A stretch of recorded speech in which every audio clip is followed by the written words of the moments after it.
Vamos a predicar la palabra del Señor, que como sabéis debe ser el centro, el epicentro, por así decirlo, de una iglesia. El epicentro de una iglesia, a diferencia de lo que se suele creer en muchos lugares, no es la alabanza. Cuando hablo de alabanza me refiero a un grupo de música, o que tenga los debidos ministerios en su lugar. Todo esto son cosas buenas, propias, necesarias. El epicentro de la vida de una iglesia es la palabra del Señor. Nosotros, como reformados, creemos en las 5 solas: sola Scriptura, sola gratia, sola fide, solus Christus, soli Deo gloria. La primera es el sola Scriptura. Bien, el sola Scriptura es aquello que reverbera con poder desde el púlpito, pero también desde las manos de los creyentes, teniendo las Escrituras, y con la ayuda del Espíritu Santo son transformados de día en día a semejanza de Cristo. Hermanos, nosotros no somos transformados a una denominación, no somos transformados a una cultura evangélica, a una tradición evangélica, sino que somos transformados a semejanza de Cristo. ¿Sí? Y repito, sin menoscabar todas las cosas que son buenas, que son propias de la cultura o de la tradición evangélica a la que pertenecemos, a la tradición protestante, a la tradición reformada. Nos vinculamos directamente como iglesia a esa tradición, porque provenimos de esa tradición, a la reforma protestante de hace 500 años, pero por encima de todo, hermanos, nuestro catalizador, aquello que nos transforma y nos moldea, es la palabra de Dios a través del Espíritu Santo. Por eso, si habéis, los que nos visitáis hoy por primera vez, ves que en la puerta ponemos iglesia bíblica evangélica. ¿Somos bautistas? Amén. ¿Somos reformados? Tal cual. ¿Somos evangélicos? Sí. Pero queremos que todo eso esté enraizado en la Biblia y no en las tradiciones de hombres. ¿Bien? Las tradiciones de hombres no son necesariamente malas, pero si invalidan la palabra de Dios, sí que lo son. Nosotros nos regimos por las Escrituras. ¿Bien? Y por eso tenemos una confesión de fe anclada y cimentada fielmente en las Escrituras. Así que, hermanos, vamos a la palabra del Señor, porque hoy vamos a estar en un pasaje que está incrustado en medio de la lectura que nuestro hermano Claudio ha leído esta mañana, Romanos 12, y vamos a estar leyendo los versículos del 9 al 16. Romanos, capítulo 12, versículos del 9 al 16. Y dice así la palabra del Señor: el amor sea sin fingimiento, aborreced lo malo, seguid lo bueno, amaos los unos a los otros con amor fraternal. En cuanto a honra, prefiriéndoos los unos a los otros.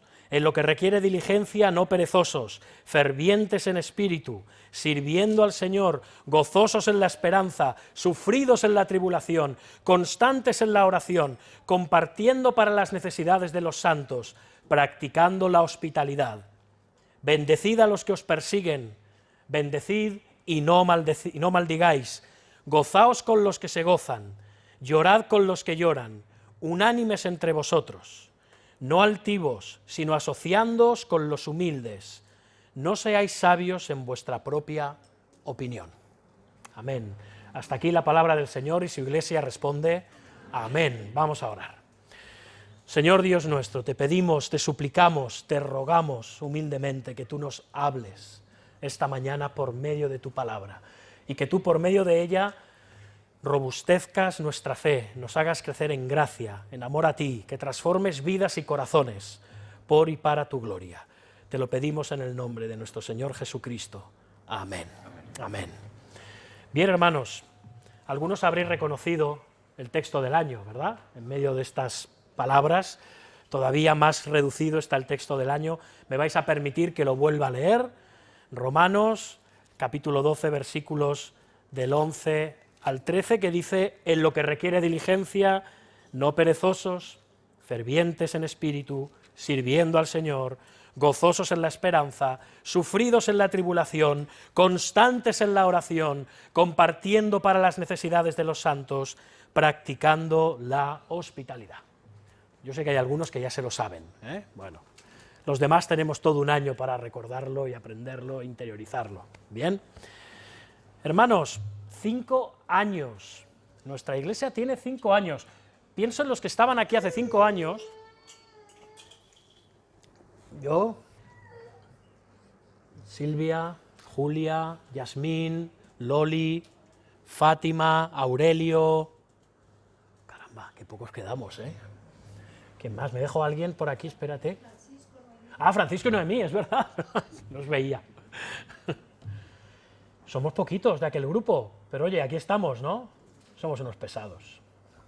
Bien, aquí estamos. La iglesia ahora es una muy distinta, pero sigue siendo una iglesia.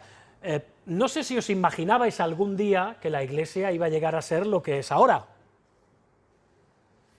Uno tiene muchos pajaritos en la cabeza, uno nunca sabe. Es verdad que hemos pasado por vicisitudes, también por momentos de grandísima bendición, y aquí estamos, 5 años después. Yo honestamente esperaba una iglesia así, sí la podía visualizar, pero mientras vas por el camino piensas que estas cosas, pues bueno, el Señor las trae en su momento, y que realmente no es por nuestros méritos, ni que es por nuestra capacidad, sino que es el Señor haciendo su obra en su cuerpo. Y aquí estamos. No sé cómo os imagináis la iglesia, ahora los que estamos hoy aquí, los de la foto, no sé cómo os imagináis la iglesia dentro de otros 5 años. Ya veremos.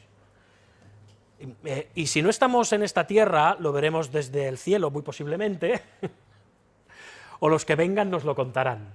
Pero lo que está claro es que si el Señor bendice esta iglesia, sigue su andar, y el Señor no le quita su candelero, y para eso hemos de ser muy fieles y atentos, el Señor nos guardará entonces, y aquí estaremos de una forma o de la otra, pero confiamos, aguardamos, creemos y queremos estar aquí de aquí 5 años. De aquí a 5 años hablamos, bien, ya serán 10. Ahora, hay un común denominador, y no me voy a contradecir, antes decía, parece que lo que es el epicentro de la vida de la iglesia es la palabra de Dios, y en esa palabra de Dios, el Evangelio. ¿Estáis de acuerdo? Amén. Pero, ¿cómo definiríamos una iglesia? Podéis acompañarme y si no, escuchar simplemente lo que dice el libro de Hechos de los Apóstoles, capítulo 2, versículo 42.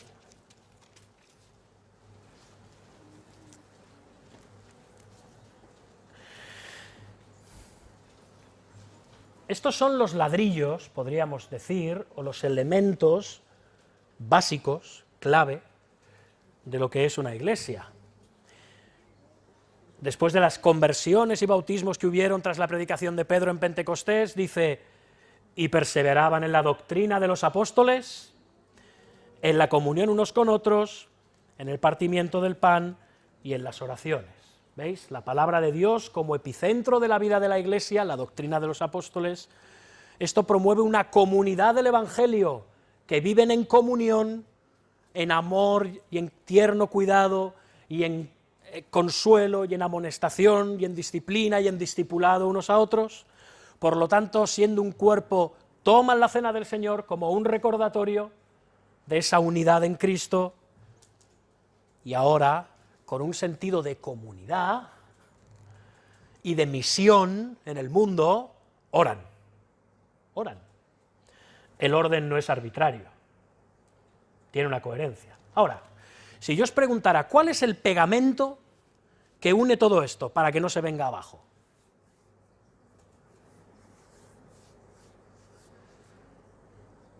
El amor. El amor. Hermanos, una iglesia sin amor podrá ser cualquier otra cosa, pero nunca una iglesia. Ahora, como veremos, amor no es blandenguería, amor tampoco es sensiblería, el amor es algo más. Y sí, implica tiernos y profundos sentimientos, claro que sí, pero es muchísimo más abarcador. Estamos hablando del amor de Cristo, lo que llamamos en la Biblia, en los idiomas originales, agape, un amor altruista, un amor que no espera respuesta, un amor que es una victoria muchas veces a nuestra voluntad. Ese amor. Ese es el verdadero pegamento de una iglesia. Y pensando en la iglesia de Roma, bueno, era una iglesia en la que había cristianos, tanto de origen judío como gentil, que luchaban con la persecución, con la clandestinidad, que lidiaban y vivían su cristianismo en un entorno moralmente enfermo y decadente, como era la capital del Imperio Romano. Una iglesia en la que habían recién convertidos, en la que había cristianos que llevaban más tiempo, unos eran más maduros, unos empezaban a conocer los rudimentos de la fe, unos eran esclavos, otros eran libres, unos eran ricos, otros eran pobres, unos tenían buena salud y otros tenían mala salud. Vamos, en realidad diréis, caramba, ¿una iglesia? ¿No? Una iglesia, en muchos sentidos podría parecerse a la nuestra. Los versículos 1 y 2 de este capítulo 12 de Romanos nos están invitando, esos dos primeros versículos, a hacer una retrospectiva, una mirada atrás en todo lo que el apóstol Pablo ha dicho antes en la carta, en los primeros 11 capítulos de la carta. Y empieza diciendo, ¿os fijáis? Así que, hermanos, os ruego por las misericordias de Dios. ¿Qué son las misericordias de Dios? Todo lo que Pablo ha dicho en los primeros 11 capítulos. Esos son las misericordias de Dios, es decir, el Evangelio. Pablo está diciendo a los romanos, os ruego por el Evangelio que presentéis vuestros cuerpos en sacrificio. Todo lo que va a decir Pablo en este capítulo 12 y hasta el final de la carta está presidido por estos dos primeros versículos. Y muy en especial en las misericordias de Dios, el Evangelio. Pablo dice, os he presentado el Evangelio, ahora vivid conforme al Evangelio. Iglesia de Roma, ibe sabadei, vivid en el Evangelio.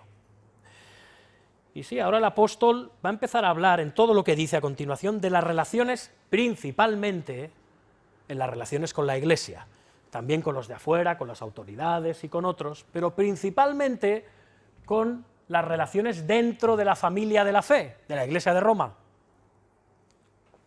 Y lo que valía para la Iglesia de Roma, también vale para nosotros. ¿Estamos de acuerdo? Sí, ¿no? Amén. Y Pablo empieza con una contundencia tremenda y lo hace con tres imperativos. Fijaos, versículo 9. El amor sea sin fingimiento, aborreced lo malo, seguid lo bueno. Estas palabras nos dicen cuán cerca está el amor de la verdad. Pablo nos dice que el amor ha de ser sin fingimiento, literalmente en griego sin hipocresía. Amor sin hipocresía, o sea, que no debemos ser falsos en nuestro trato con los hermanos.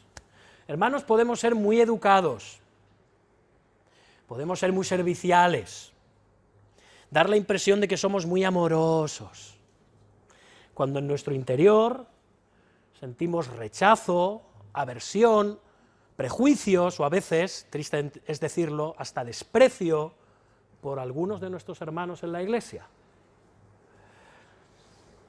O sea, podemos acabar teniendo una fachada, un barniz, que solo es cortesía, pero que está totalmente desprovisto de amor genuino en su interior. Y esto, hermanos, es una mala obra de teatro cristiana, no es una iglesia. Duele decirlo, pero es una farsa. No es genuino, no es amor sin fingimiento. Y si falta amor, esta iglesia no va a estar preparada para que los miembros se edifiquen mutuamente, se consuelen y se ayuden en medio de las tribulaciones. Ahora, ¿cómo es el amor sin hipocresía? Pablo nos dice en el versículo 9, fijaos, aborreced lo malo, seguid lo bueno. Cuando Pablo habla de aborrecer, literalmente está diciendo a que lo malo nos tiene que horrorizar, nos tiene que repugnar, nos tiene que resultar altamente desagradable. Y cuando habla de seguir, está utilizando una palabra en griego que quiere decir aferraos, cogeos. Literalmente sería como un pegamento. Pegaos, pegaos con cola a lo que es bueno. Tiene que ser algo que no podamos separar de nosotros. ¿Cómo es nuestra vida? ¿Cuáles son nuestras prioridades? ¿Qué cosas nos causan deleite y placer? Sería bueno que nos lo preguntáramos, ¿no? Tenemos que pegarnos a lo bueno y odiar lo malo. O sea, nuestro amor, hermanos, hermanas, amigos, debe de obrar sobre la base de lo que Dios considera bueno o malo. Ese es el punto del apóstol Pablo. Ahora, ¿por qué es importante esto? Hermanos, porque cuando amamos, ¿hay alguien aquí que no ame? A ver, que levante la mano. Qué impopular, ¿no? Es decir, esto. No, yo no amo a nadie, nadie lo va a hacer, bien. Menos mal. Hermanos, cuando amamos o creemos que amamos a alguien, esto muy a menudo, lo queramos o no, distorsiona la forma en cómo vemos a esa persona.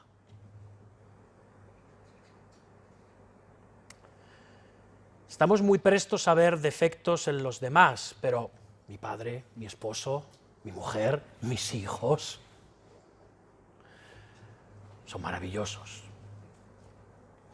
Sí, podemos verles los defectos, pero cuando otros se meten con ellos, saltamos, y a lo mejor tienen toda la razón en lo que nos están diciendo, pero saltamos. Hermanos, solemos distorsionar gravemente aquello que amamos. Es inevitable, es inevitable. Como suele decirse, se nos ve el plumero. ¿Bien? ¿Os habéis fijado la letra de muchas canciones? Yo me he apuntado algunas, las he traducido del inglés, pero si amarte está mal, no quiero que esté bien, ¿no?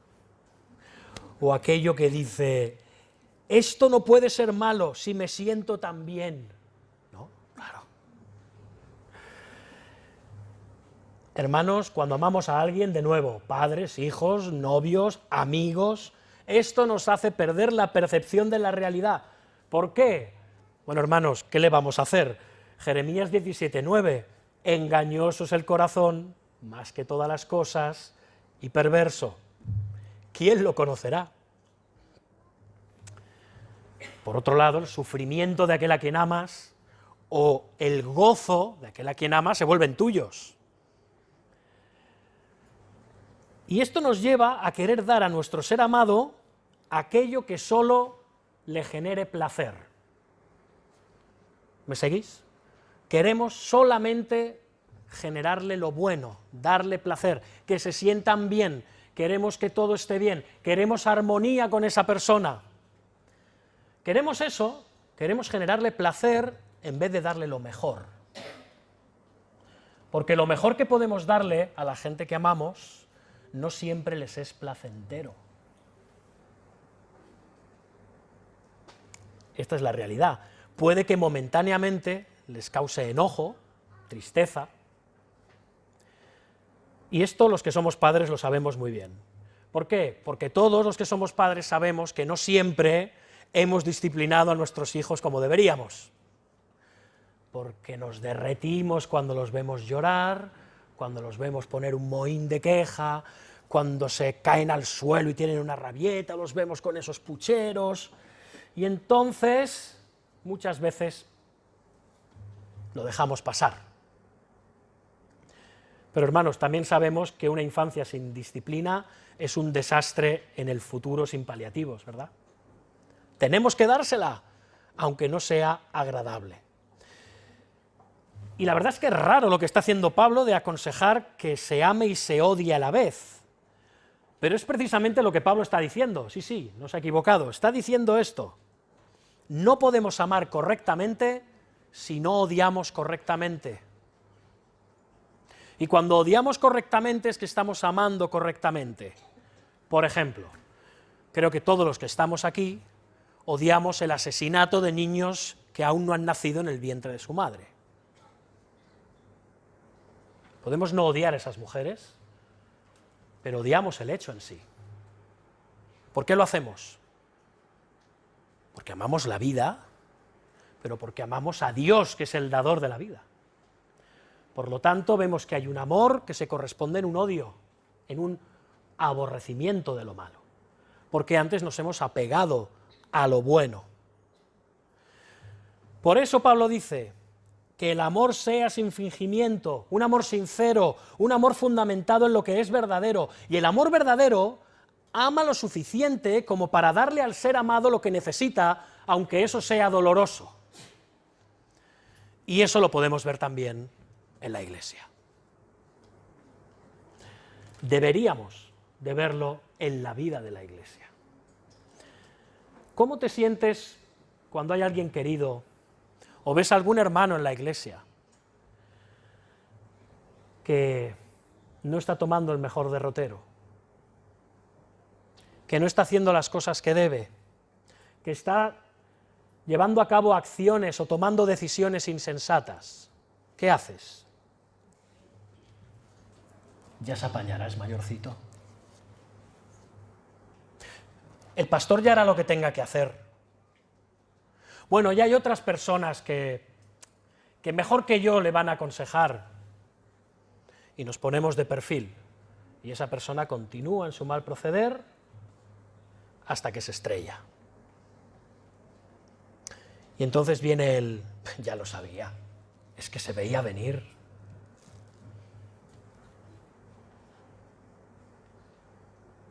Esto es lamentable, hermanos. Esto no es amoroso. Esto no es cristianismo. Pero ocurre, no digo en nuestra iglesia, en muchas, en la mayoría de las iglesias. Y si no por parte de todos, por parte de muchos.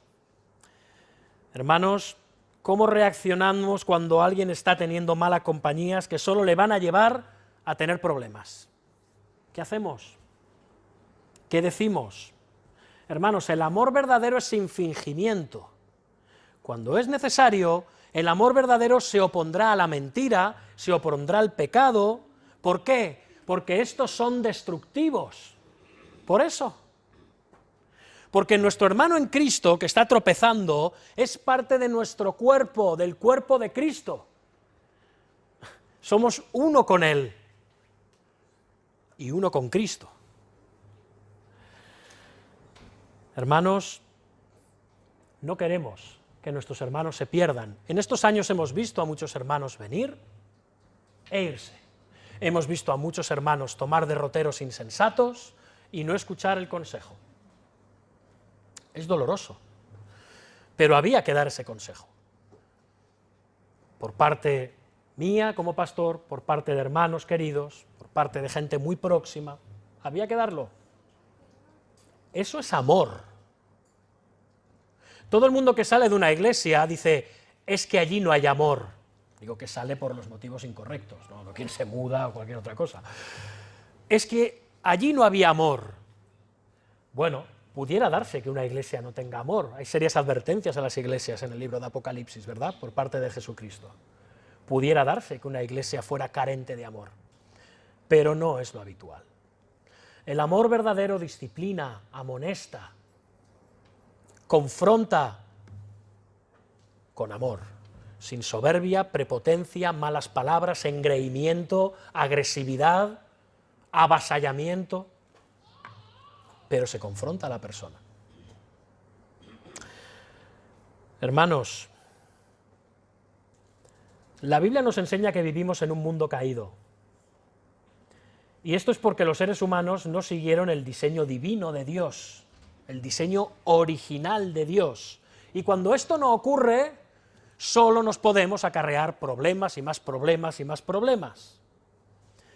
Y esto es cierto para nosotros, pero también para nuestros seres amados, a los que solemos tener en un pedestal. El amor verdadero se preocupa por lo que es verdadero, por lo que Dios considera verdadero, no lo que consideramos nosotros justo y verdadero. Cualquier amor que tiene miedo a confrontar al ser amado, en el fondo, no es amor. Y ya sé que esto suena un poco a poesía quevedesca, ¿no? No es amor, sino un deseo egoísta de ser amado. El amor egoísta no quiere ver dolor en la persona amada porque no quiere sentir dolor ella.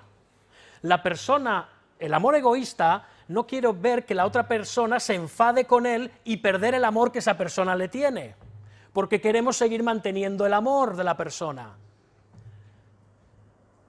¿Me estoy yendo muy arriba o se entiende? Bien. Quiero su amor a toda costa, le voy a soportar lo que haga falta, le voy a aguantar lo necesario, con tal de que esa persona me siga amando. Pero de nuevo, eso no es amor a esa persona, es amor al amor que obtienes de esa persona. Por lo tanto, en realidad, te amas a ti mismo más que a esa persona. Y si alguien se ha perdido en la comida fraternal se lo explico. Hermanos, cualquier amor que prefiere hacerlo fácil a lo correcto, un amor que no confronta cuando es necesario, no es amor. Y no estamos hablando de una persona que permanentemente te está diciendo, oye, esto está mal, esto no puede ser, ¿qué estás haciendo? Oye, cuidado aquí, cuidado allá, esto no va bien. Shh, control. No estamos hablando de un buscarrazones, estamos hablando de alguien que con preocupación pasa por alto con mucha gracia y amor muchas cosas y ofensas, pero hay cosas que no va a dejar pasar por el bien de la otra persona, en este caso el bien de nuestro hermano o hermana, bajo ningún concepto. De eso estamos hablando. El amor verdadero está dispuesto a confrontar e incluso a perder temporalmente, si hace falta, a esa persona amada, por su bien. Ahora, debemos de llegar a una pregunta que a lo mejor algunos os estáis haciendo, porque a todos os estarán viniendo personas a la mente, situaciones, y dices, aquí lo he hecho mejor, aquí lo he hecho peor, pero es que hay personas a las que es difícil mostrar amor. Bien, hermanos, ¿qué hacemos cuando se nos dice que tenemos que amar a personas que no nos son agradables? Personas con las que no conectamos, personas con las que no tenemos demasiado en común, personas con las que, hola, ¿cómo estás? Y luego adiós, y ya está. No solo eso, sino que esas personas están en nuestra iglesia. Es una buena pregunta, ¿no? ¿Cómo hago esto? La teoría está muy bien. ¿Cómo puedo ser amoroso con las personas que no me caen bien y aún así estar dando un amor sin fingimiento, sin hipocresía? ¿Cómo podemos mostrar amor a aquello que nos cuesta amar, que no nos sale naturalmente amar? Esto no le pasa a nadie, ¿verdad? Nadie tiene este conflicto. Bueno, mirad, hermanos, os voy a decir una cosa, ¿vale? Para que descansemos.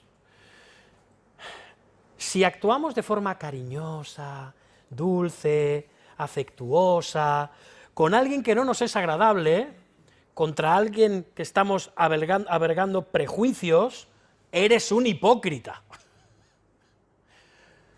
Porque nadie te está diciendo que tengas que decir, eres lo que más quiero, ay, cómo te quiero, cuando por dentro estás diciendo, ay, calla.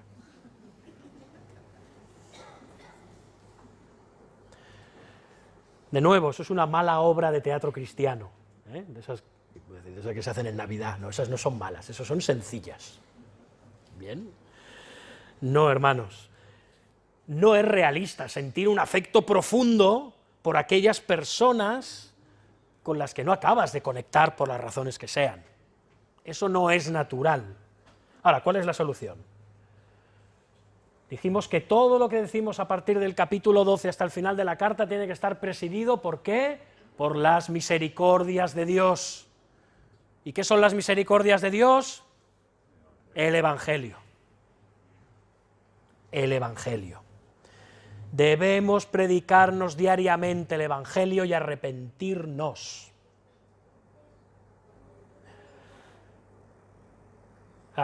Especialmente si nos está costando mostrar amor a alguien, y especialmente en la iglesia. ¿Sabes qué, hermano, hermana? Dios no te amó y te salvó porque fueras maravilloso, porque fueras encantador. Dios no te salvó porque estuvieras haciendo todas las cosas estupendamente. No, no lo hizo por eso, más bien todo lo contrario.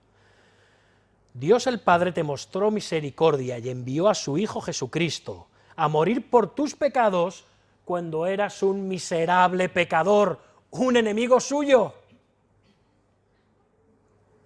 No le amabas, pero Él te amó. Y lo hizo con el propósito de hacerte agradable a Él. Cuando te cueste mostrarle amor, servir o tener consideración y paciencia con un hermano en la iglesia, por las razones que sean, piensa que tú, antes de recibir la gracia que te salvó, le eras desagradable a Dios, un Dios santo, justo y bueno. Piensa eso, porque antes de ser salvo, tú no eras ni santo, ni justo, ni bueno. Y Él entregó a su propio Hijo a morir en tu lugar, a sufrir el infierno que merecías en tu lugar. Piénsalo. Romanos 5:8. Dios muestra su amor para con nosotros en que siendo aún pecadores, Cristo murió por nosotros. Alguien que no entiende el Evangelio no puede hacer esto. Así que si tienes problemas con esto, quizás debas de preguntarte si has entendido el Evangelio. Y si no has entendido el Evangelio, también deberías de preguntarte si eres cristiano.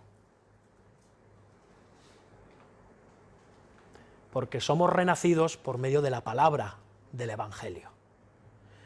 Y eso no es que las palabras en sí tengan unos poderes mágicos, es que con la ayuda del Espíritu Santo esas palabras cobran significado en nuestra mente y en nuestro corazón, nos dan convicción de pecado y nos mueven al arrepentimiento y la fe. Así que recuerda que Dios muestra su amor para contigo en que cuando tú aún eras un pecador, Cristo murió por ti y por mí. De nuevo, las misericordias de Dios mostradas hacia ti, un vil y miserable pecador. Cristiano, te vas a tener que preguntar en algún momento si solamente eres alguien moral, amable, en general, pero de forma fingida, o realmente estás amando como Cristo amó a sus enemigos. A sus enemigos. Si vives conforme a lo primero, si solamente eres amable y cortés con las personas en la iglesia, pero por dentro albergas rechazo, resentimiento o desprecio, solo te quedan dos lamentables opciones para vivir la vida cristiana. Y mira que lo entrecomillo mucho. La primera, ser un hipócrita. Un amor hipócrita hacia aquellos que no te caen bien, punto. Que aún pensarán que les tienes mucho cariño.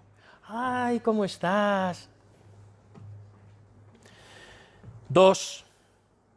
Tendrás que amar de forma muy limitada y esporádica y solo podrás ser amable a aquellos que te caen bien. Ya está. Y hermanos, me vais a tener que disculpar, pero aquí todos tenemos que arrepentirnos. ¿Amén? ¿Estamos de acuerdo? Menos mal. Creí que alguien iba a decir, yo no. Todos tenemos que arrepentirnos. Si mostramos amor a la vez que nos arrepentimos, nuestro corazón paulatinamente se ablandará en la medida en que servimos a esas personas. Nuestro servicio a Dios entonces será verdaderamente sincero, a pesar de que esa persona no nos sea excesivamente agradable. Y ese amor se irá haciendo cada vez más sincero y más sincero a medida que sigamos arrepintiéndonos. Y ahora Pablo, tras estas 3 exhortaciones del versículo 9, nos da otras 12 en los versículos del 10 al 16, las cuales nos van a mostrar lo que realmente es el amor. Para no estar aquí hasta las 4 de la tarde, yo las he agrupado en 4 categorías principales. ¿Bien? Y la primera de ellas, hermanos, es que el amor se compromete a fondo. El amor no es algo superficial, se compromete a fondo, como suelen decir los de automovilismo, full gas, a muerte. Fijaos, versículo 10, parte A, amaos los unos a los otros con amor fraternal. Pablo en este amaos, es muy interesante, ¿eh? El amaos con amor, está usando 2 palabras griegas muy interesantes, no me voy a poner muy técnico, ¿bien? Y las 2 se refieren a la relación natural que se da en una familia biológica. Por un lado tenemos Filostorge, por el otro Filadelfia, este nos suena más, ¿verdad? Pablo está aplicando estas palabras que son propias de la familia natural, de los vínculos de sangre, a la familia de la fe. Las relaciones familiares, hermanos, son fundamentales, por supuesto, e independientemente de que nuestros hijos, o nuestros padres, o nuestros hermanos, o quien sea, no abrace la fe que nosotros profesamos, incluso vaya muy en contra de esa fe, nosotros los amamos. No podemos evitar amarles. Otra cosa, hermanos, hermanas, sería antinatural, sería perverso. Así que lo que el apóstol Pablo nos está diciendo es que los cristianos, quienes no solo compartimos valores y principios, sino que compartimos el mismo espíritu en unión con Cristo, y esto nos hace hermanos, debemos demostrarnos amor los unos a los otros. Hermanos, se nos ha hecho partícipes de la naturaleza divina, miembros de la familia de Dios, dice el apóstol Pablo y el apóstol Pedro. Debemos estar comprometidos en amarnos los unos a los otros, como mínimo, tal y como estamos dispuestos a amar a nuestros familiares. Ahí va lo que ha dicho. ¿Amas a tus hermanos en Cristo de la misma manera que amas a tus familiares? Y nadie está diciendo de tener que priorizar. Todos sabemos que tenemos una responsabilidad primera con nuestros familiares, con nuestra esposa o esposo, con nuestros hijos e hijas, y esto es lo correcto y el Señor lo demanda. Pero estamos dispuestos a ensanchar y abrir nuestro corazón al mismo nivel a nuestros hermanos en Cristo, y no esa iglesia universal. Siempre está aquel que, como no quiere amar a la gente de su iglesia, te habla de que ama a la iglesia universal. Porque es muy fácil amar a la iglesia universal. ¿No los conoces? Pero los que están aquí sí, ¿eh? Con ojos y cara y con carnet de identidad. Conoces todas sus virtudes y ¡ay! Conoces todas sus miserias. Vamos, que todos nos conocemos aquí, o nos vamos conociendo poco a poco. ¿Estás dispuesto a amar como amas a tu familia, a tus hermanos en Cristo? Es una buena pregunta que todos nos tenemos que hacer. En una sociedad tan individualista como la occidental, vamos a decir, y tan disgregada cada vez más, esto a veces puede sonar un poco raro. La palabra de Dios no va en contra del individuo, al contrario, lo afirma, pero también nos dice que formamos parte de una iglesia, de una comunidad de la fe, llamada a amarse, cuidarse consolarse y edificarse mutuamente, unos a otros, los unos a los otros. Más de 20 veces en todo el Nuevo Testamento aparece esta expresión, los unos a los otros. Querrá decir algo, ¿no? 2, por si alguien toma notas, el amor verdadero pone al prójimo en primer lugar, que esto es lo que nos es más fácil a todos, ¿verdad? Poner al prójimo en el primer lugar. En cuanto a honra, prefiriéndoos los unos a los otros.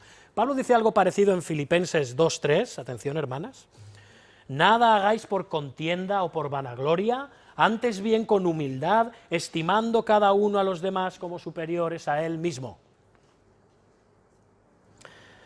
La palabra honra, que utiliza Pablo aquí, en cuanto a honra prefiriéndoos, quiere decir tratar a alguien o algo como una cosa muy valiosa, preciosa.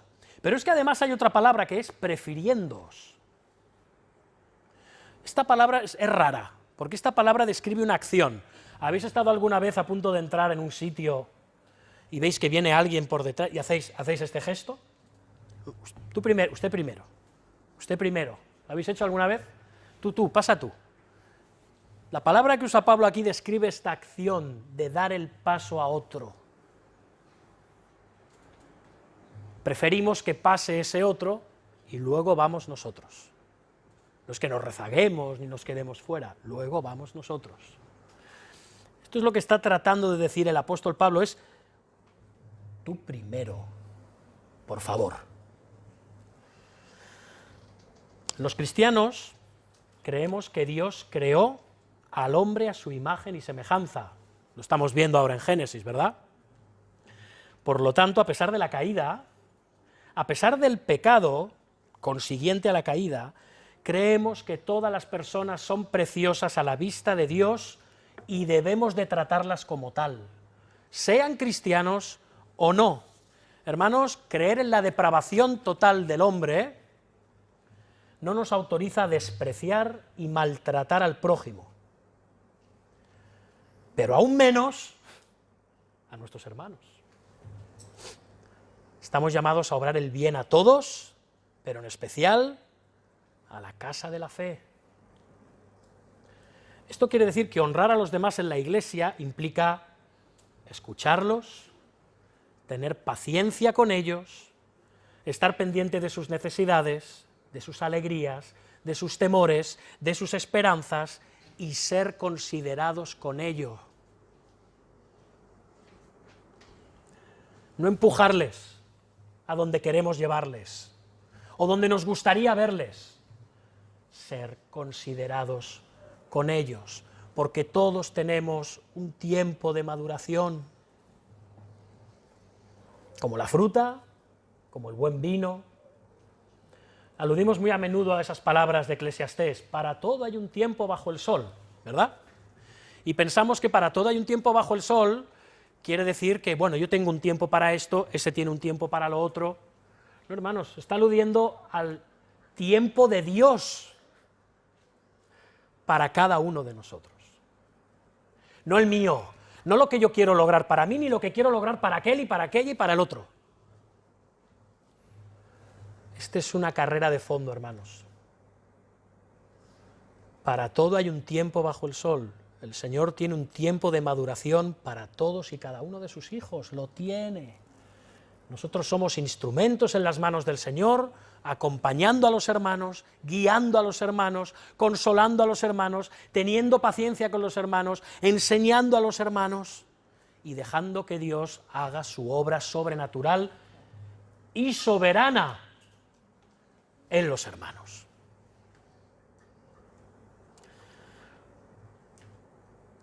O sea que Pablo aquí nos está exhortando es a concentrarnos en las necesidades de los demás. Y fijaos, versículo 16, nos está diciendo esencialmente lo mismo, no altivos, sino asociándoos con los humildes. Literalmente, Pablo nos está llamando a asociarnos con los que están en un nivel más bajo que el nuestro. Esto suena muy feo, ya lo sé. No estamos hablando de una sociedad de castas, no estamos hablando de élites, que haya unos que por nacimiento o por abolengo estén por encima de los otros, no. Lo que Pablo nos está diciendo es que siempre va a haber personas que van a estar en desventaja conmigo,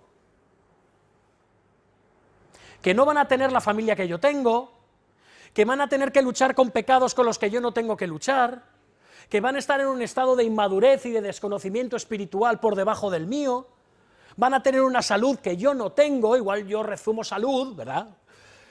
Y otro está con achaques y... Hermanos, siempre hay alguien que está por debajo de nosotros, en inferioridad a nosotros. ¿Y qué hacemos nosotros? ¡Va, venga, arriba! Cristo no hace eso con nosotros, Cristo no hizo eso con nosotros. Hermanos, gracia, paciencia, misericordia, cuidado, vigilancia, pero con ternura, con amor, con amor. Así que sí, tenemos que estar pendientes de ellos. Pablo nos dice que no nos centremos tanto en nuestras propias preferencias y situaciones y nos enfoquemos en las de otros, que hay muchos que posiblemente están mucho peor. Y tenemos la capacidad de ayudarles. No tenemos que esperar a ser unos grandes eruditos, ni teólogos, ni pastores, ni cristianos experimentadísimos. Estamos todos llamados a mostrarnos amor los unos a los otros. Tú puedes consolar a otro hermano, tú puedes animar a otra hermana. Da igual si llevas 60 años en el Señor o llevas 6 meses. Los unos a los otros. Pablo no dice los unos a los otros, pero estos no. Vosotros ahí en el banquillo ya os llamaré. No, hermanos, todos tenemos la responsabilidad de cuidarnos, amarnos los unos a los otros. Unos lo harán con más gracia, otros con menos, unos lo harán con más experiencia y conocimiento, otros con menos. Pero estamos llamados a eso. Eso no es tarea de los pastores de la Iglesia. Eso es tarea de todos. Después, el amor verdadero es paciente, y esto engloba buena parte del texto del año. Dice los versículos 11 y 12. Fijaos, y nos dan unos cuantos imperativos que tenemos que mostrar y que precisamente están relacionados con la paciencia, con el aguante cristiano. ¿Bien? En lo que requiere diligencia, no perezosos, fervientes en el espíritu, sirviendo al Señor, gozosos en la esperanza, sufridos en la tribulación, constantes en la oración. Estas palabras, hermanos, muy fácilmente se descontextualizan, porque es verdad que esto es algo que los cristianos debemos de practicar individualmente, en nuestras relaciones en el mundo. Pero no olvidemos una cosa, el apóstol nos está diciendo que seamos fervientes en el espíritu, gozosos en la esperanza, sufridos en la tribulación, constantes en la oración, en el seno de la comunión cristiana, dentro de la Iglesia.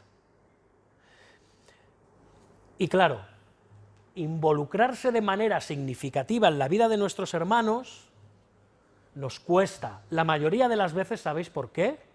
No porque no seamos capaces, porque no queremos. C.S. Lewis decía, solo hay una manera de evitar que te rompan el corazón, y es no entregándoselo nunca a nadie. Así estará siempre guardadito. No te expongas, no te expongas. Que no sepan quién eres, que no sepan cómo eres, que no vean tus flaquezas. Y a la inversa. No. Yo no quiero ver las flaquezas de nadie, yo no quiero saber de la vida de nadie, yo no quiero saber cómo es nadie. No sea que luego ellos quieran saber cómo soy yo. Y así vamos creando las iglesias compartimentos estancos, o grupitos, o personas que son una isla en sí mismas, de las que al cabo de años siendo miembros de la Iglesia, no tenemos ni idea de quiénes son. Qué triste. Y esto va más allá del tamaño de la Iglesia. La Iglesia de Jerusalén era enorme. Hay iglesias muy grandes, muy amorosas, y y hay iglesias pequeñas que son gélidas y distantes. Esto no tiene que ver con el tamaño, tiene que ver con cuán dispuestos están todos los hermanos, desde los pastores pasando por el resto de los miembros, por cierto, los pastores también son miembros, a amarse, a exponerse, a desnudarse delante de los demás. Los cristianos entregamos nuestro corazón, debemos entregar nuestro corazón a nuestros hermanos, y si no lo hacemos, de verdad, hermanos, debemos de preguntarnos si merecemos el nombre de cristianos. Y como vamos a entregarle el corazón a nuestros hermanos y lo vamos a hacer con fervor, nuestras esperanzas van a flaquear y vamos a experimentar tribulación. Sí, esta tribulación de la que está hablando aquí el apóstol Pablo se puede referir a la tribulación que viene de fuera de la iglesia, pero está hablando, o no olvidéis, de las relaciones entre hermanos. A veces, hermanos van a ser responsables de que tengamos tribulación. Y yo voy a ser a veces responsable de que mis hermanos tengan tribulación. Porque vamos a abrir nuestro corazón.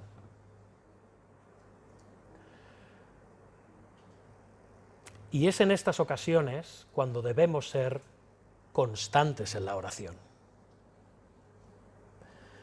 El versículo 14 dice: bendecid a los que os persiguen, bendecid y no maldigáis. Este es también otro aspecto de la paciencia cristiana.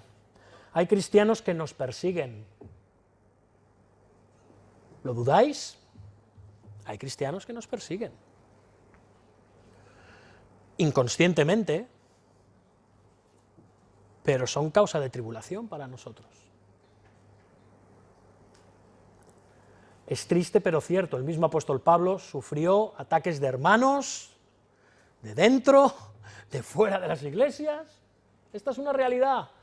Nuestros hermanos van a ser un problema para nosotros muchas veces. ¡Hala! Ahí os lo dejo. Especialmente si abrimos nuestro corazón los unos a los otros.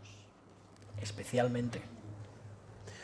Por eso debemos de ser, en medio de esto, constantes en la oración, recordando nuestra esperanza de victoria presente y futura en Cristo. Y amando y perdonando a nuestros hermanos. Hermanos, este es también un aspecto de la vida cristiana. Y aquí es donde dice Pablo: bendecid y no maldigáis. Hermanos, debemos perdonarnos los unos a los otros. No debemos pagar con la misma moneda. Debemos edificar a los que nos han dañado. Procurar edificar a los que nos han dañado. ¿Recordáis al final este mismo capítulo 12 que está diciendo que no os venguéis, que dejemos lugar a la ira del Señor? En cuanto dependa de nosotros, estemos en paz con todos los hombres. Esto incluye a la iglesia, ¿eh? Esto incluye a la iglesia. Y por último, el amor verdadero, hermanos, siente y actúa. Dios, al convertirnos, nos dio un corazón de carne. Quitó el corazón de piedra y nos dio un corazón de carne.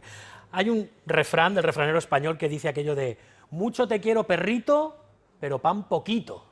¿No? ¿Os suena? No sé, igual en Hispanoamérica hay algo parecido, ¿no? Bien.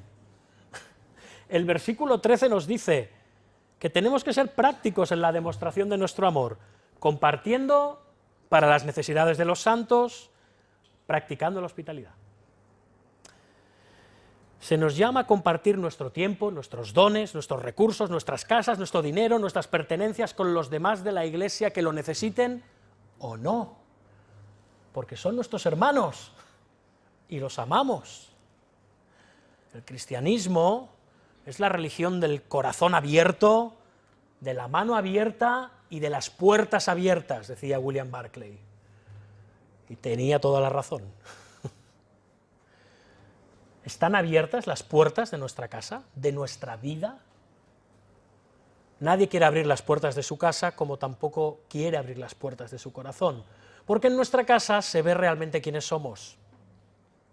Cuesta más disimular cómo somos. Nuestras virtudes, nuestros dones, pero también nuestros pecados y defectos. Cedemos nuestra comodidad, pero hermanos, esto también es una muestra del Evangelio.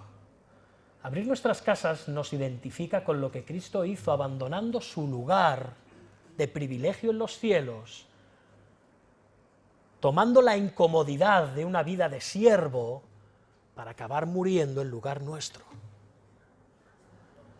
¿Estás tú dispuesto a ceder de tu comodidad, de tu tiempo? ¿Estás dispuesto a ser vulnerable?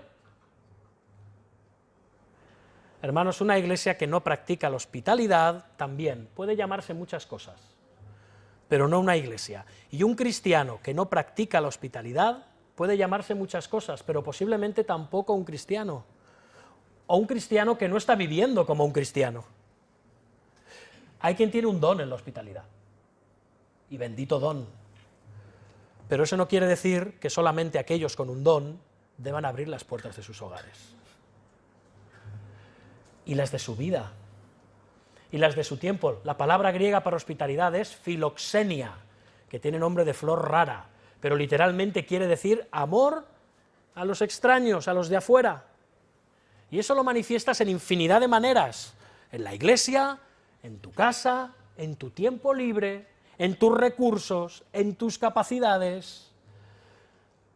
¿Veis, hermanos? El verdadero amor no es sentimentalismo, debemos ser verdaderos, tenemos que ser honestos, entregados a nuestros hermanos independientemente de nuestros sentimientos y así suplir sus necesidades. Y esto tiene que ser recíproco. Y ahora Pablo ya concluye rizando el rizo en el versículo 15, gozosos con los que se gozan y llorando con los que lloran, ¿no? Gozaos con los que se gozan, llorad con los que lloran. Hermanos, si todo lo que hemos dicho antes no lo hacemos, esto va a ser imposible, porque no nos vamos a poder identificar con nuestros hermanos. ¿Es esto posible? Claro que es posible, todo lo que hemos dicho es posible, no perfectamente, pero sí honestamente y sinceramente y verdaderamente, en la medida en la que el Señor nos dé gracia, nos dé poder por medio de la oración y por medio de su Espíritu. Podemos conectar las alegrías de los demás con las nuestras y podemos conectar el dolor de los demás con el nuestro. Esta carta está inspirada por el Espíritu Santo, es palabra de un apóstol, por lo tanto, todo lo que se dice aquí es para la iglesia, se puede hacer. Esto no es para supercristianos, esto es para una iglesia, como la iglesia de Roma. Así que, hermanos, ya concluyendo, el versículo 16 nos llama a ¿qué? A ser unánimes entre vosotros. Y vale, aterricemos un poco. Esto no quiere decir que tengamos que estar de acuerdo siempre en todo, que no vayamos a tener diferencias ni divergencias en nuestros puntos de vista. Entonces, ¿qué nos está pidiendo Pablo cuando dice que hemos de ser unánimes? A tener un mismo ánimo, sintiendo ¿qué? Amor los unos por los otros. Somos propensos a ser sabios en nuestra propia opinión. Somos propensos a ser prejuiciosos, altivos, soberbios, condescendientes, impacientes con los demás. También con los miembros de nuestra iglesia. Especialmente cuando pensamos que a nosotros las cosas nos van muy bien porque hemos hecho las cosas muy bien y a otros las cosas les van muy mal porque han hecho las cosas muy mal.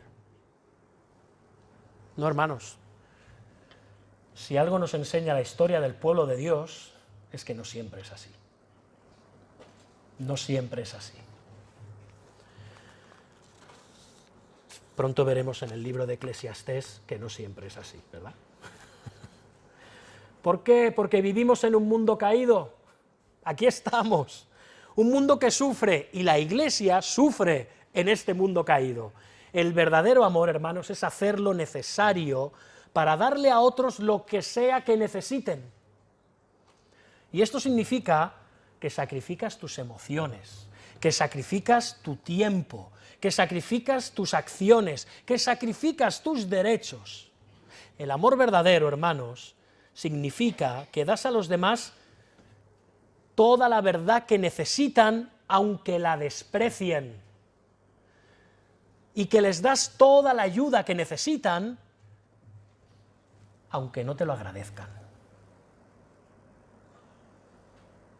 Ese es el amor de Cristo.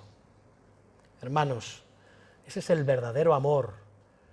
Cristo, Él tuvo amor sin fingimiento, porque Él era la verdad encarnada. Cristo nos prefirió, nos dio paso a nosotros antes, entregando su vida hasta la muerte en la cruz.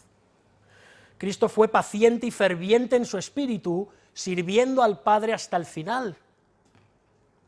Cristo se regocijó en la esperanza que estaba puesta delante de Él, y también en la nuestra, por medio de Él. Cristo sufrió la tribulación que nosotros le acarreamos. Se enfrentó a ella siendo constante y ferviente en la oración, ofreciendo ruegos y súplicas ante aquel que podía librarle. Cristo compartió todo lo que tuvo y fue hospitalario, abriendo las puertas de su corazón y las puertas del reino de los cielos a nosotros, que vivíamos sin Dios en este mundo y éramos extranjeros, alejados de la ciudadanía de los santos, y ahora Él nos ha hecho miembros de su casa, de su familia. Cuando Cristo estaba siendo atacado y vilipendiado, no abrió su boca para maldecir, sino para bendecir a sus enemigos. Se gozó con las alegrías ajenas, lloró con el sufrimiento de los demás. Se identificó con nosotros en todo, pero sin pecado. No tenemos un sumo sacerdote en los cielos que no pueda condolerse de nosotros. Él siente con nosotros. Se asoció con los humildes y necesitados y encomendó todos sus caminos a la voluntad de su Padre Celestial. Ese es el Evangelio que estamos llamados a mostrar en nuestra iglesia. Este es el Evangelio que me gustaría que viviéramos aquí en la IBE en los próximos 5 años. Este es el Evangelio que no tiene que mostrar el pastor o los futuros pastores, sino cada uno de los miembros de esta iglesia. Somos una familia creada por el Evangelio. Tenemos que crear una cultura y unas relaciones ancladas y fundamentadas en el Evangelio. Y así podremos ser un reflejo real y no solo de boquilla del Evangelio ante el mundo. Reflejaremos la verdadera gloria de Cristo. Este es el amor que, hermanos, hermanas, amigos, visitantes hoy aquí, estamos llamados a imitar. Él lo mostró para que ahora lo mostremos aquí en la iglesia a nuestros hermanos y hermanas. La iglesia, que es su cuerpo. Hagamos esto, hermanos. Seamos una iglesia que se ama. Amén. Amén. Vamos a orar. Señor Dios nuestro, nos presentamos ante ti, agradecidos, sobrecogidos por tu amor y tu gracia, Señor. Bendito el Evangelio que nos salvó y nos trajo de las tinieblas a la luz un día.